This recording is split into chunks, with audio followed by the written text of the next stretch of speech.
Abakristaayo mu bulabirizi bwa South Rwenzori bakedde ku lutikko ya St Paul e Kasese okwetaba mu kusaba okw'enjawulo okubadde kutegekeddwa okusiibula Ssaabalabirizi w'ekkanisa ya Uganda agenda okuwummula omwaka ogujja Dr. Stephen Kazimba Mugalu.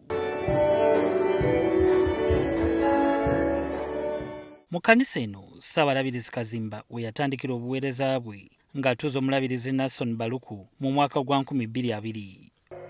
N'enkulyowo omwoyo tunaayitanga babiri ng'akulabyeko Yesu.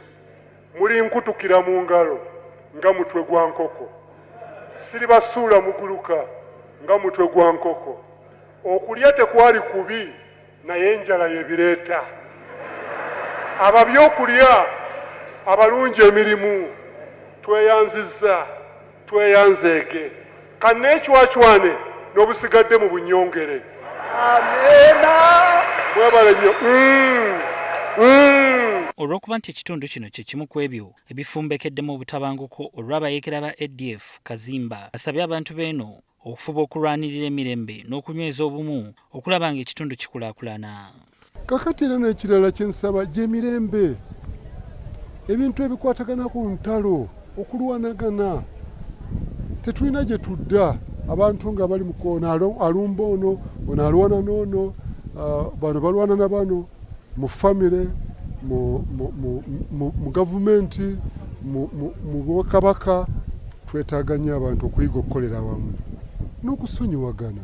Ssaabalabirizi era afalaasidde ebitongole ebifuddeyo okulwanira eddembe ly'omwana omuwala ate obuteerabira abaana ab'obulenzi, ng'era abazadde basaanidde okufaayo okulaba ng'abaana baabwe basigala mu masomero. Kino kyetaagira ddala okussa omwoyo kusomesa abaana, ebyenjigiriza bireme kulagajjalirwa kubanga mwe munaava ekinaatuyamba, naye ate era n'okussa omulaka omulamwa ku baana abalenzi. Ssaabaminisita wa Uganda owookubiri era nga ye ssenkulu w'ettendekero ekkulu ery'e Makerere, Dr. Crispus Kiyonga ategeezezza Ssaabalabirizi nga bw'atandise ku kaweefube w'okulwanyisa okukonziba mu baana b'ekitundu kino. For children who are 5 years and below, 40% are stunted. They are short for their age. So this is a big war, fellow Christians, which we must fight.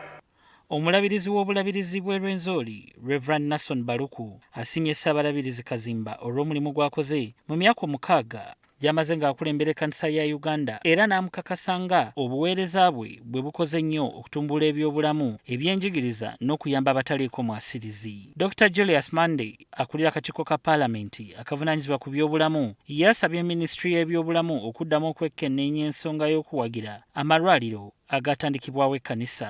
We are in receipt of a request from the Bishop that government reconsiders the stand of withdrawing health workers from PNFPs, especially our facilities like Kagando and the rest.